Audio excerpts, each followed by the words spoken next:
cognitive development of children 15 years or younger.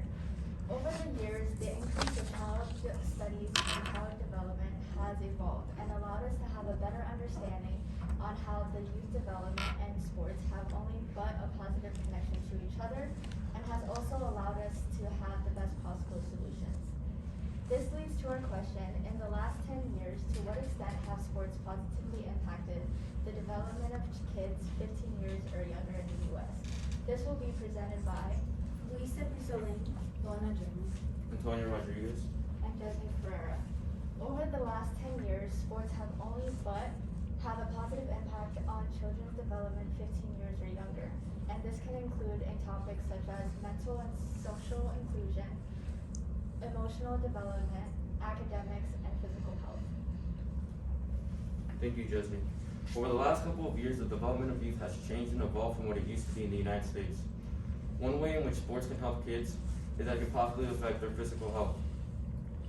Participating in sports at a young age can teach kids how to maintain a healthy weight, practice healthy habits while refraining from unhealthy habits, and can also strengthen kids' bones, muscles, and cardiovascular endurance.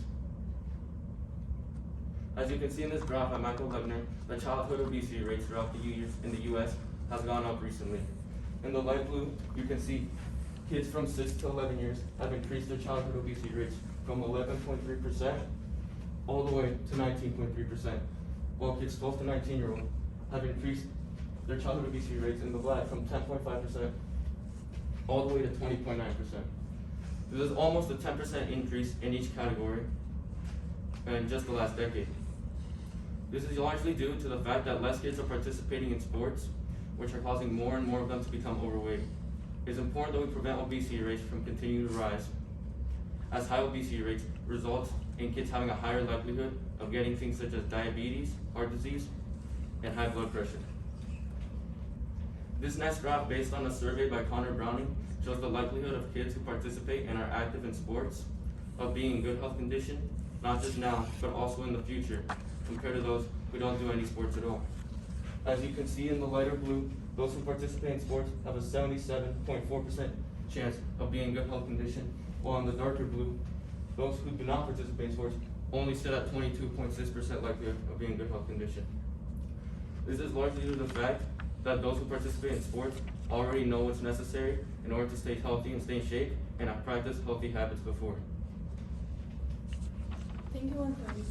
Sports contribute to the increase of mental health and social exclusion. Because the sport is a team sport, it's required for the children to speak with each other, which leads to building teamwork and creates social skills.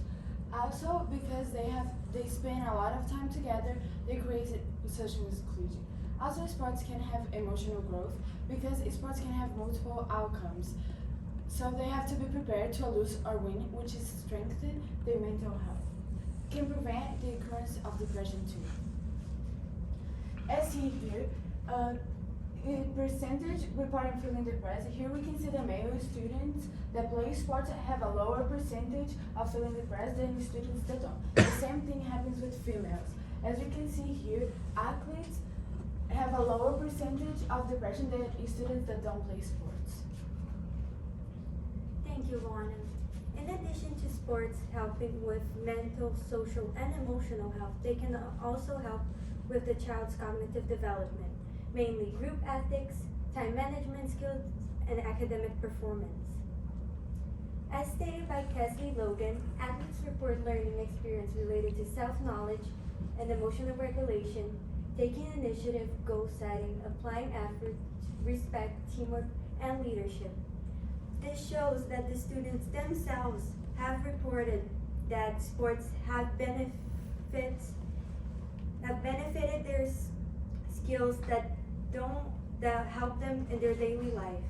In addition, she also states, in one sample of high school students, athletes demonstrated significantly greater leadership abilities than their non-athletic peers, on the basis of scores from standardized leadership ability tests. This shows that not only the students have reported these improvements, we can also show it looking at test results. Also, all these skills help students with their academic achievements. As we can see in this graph by Kara Flaming, we can see that the average GPA of the athletes is a 3.28, while the GPA of non-athletes is a 2.99, which shows that the skills acquired by doing sports have benefit students in their academic life. Thank you, Lisa.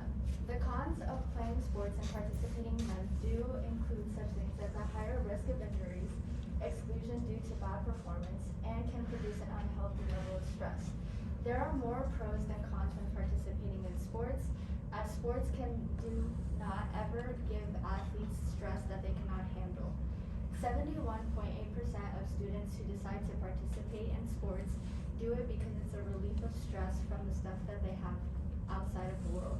School also provides an unhealthy level of stress, but does not contain such thing as having fun and applying teamwork. Thank you, Jesney. Continuing from Jesney's points, sports can also negatively impact the development of kids.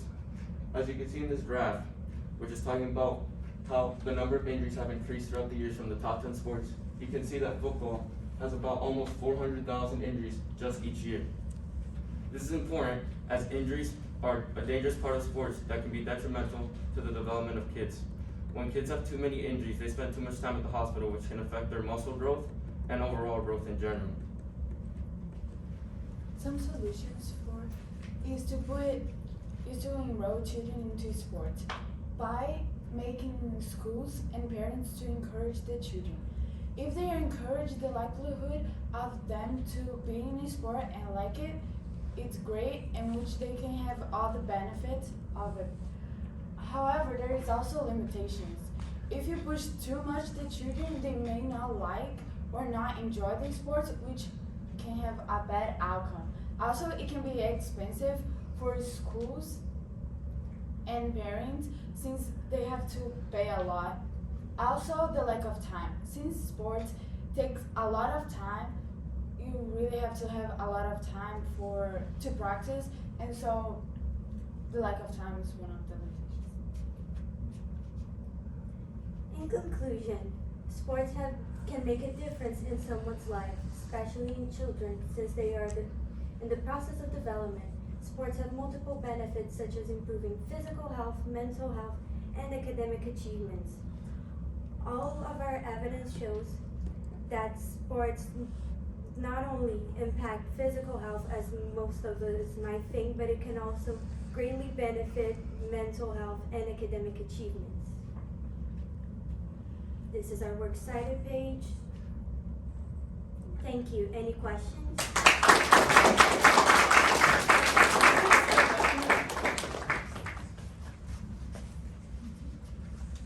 All right, Jesney, we're going to start with you. Jesney, how did the group decide to include Lana's perspective in your overall presentation? I would say that our group decided to include Lana's topic in our presentation because her topic was about social inclusion, which would match with my paper, which was about emotional and mental development. And we decided to include that into our presentation as combining it into one, as it had a connection on how it positively impacts children in sports. All right, thank you. Antonio, this one's for you. Give one specific way your thinking changed as a result of looking at Jesney's papers. So Jesney's paper talked about the counterclaims and how like sports can negatively impact the development of kids. So it let me see like the other side of the story. Like sports aren't always just good for the development; they can also be like negative, like the high number of injuries, how it can cause a lot of stress. So it's not always positive. All right, thank you. Luana, what is an example of a compelling argument from one of your peers' individual reports that you decided to not use in your presentation, and then why? In Jesney's paper, there was a part that talked about COVID, and since our research was in the last 10 years, we decided to take off the COVID part since it only focused on like 2 days and like 1 year ago, not like the range of 10 years. And Lisa, you're up last. What is a way in which your team's resolution makes you think differently about your own research? So in my research, I looked mostly at cognitive development, academic achievements, and future career success. So the group's resolution really broadened my view because it talked about social, emotional, and physical health, while my paper only talked about the cognitive development and the future career success of children who participate in sports. You guys are done.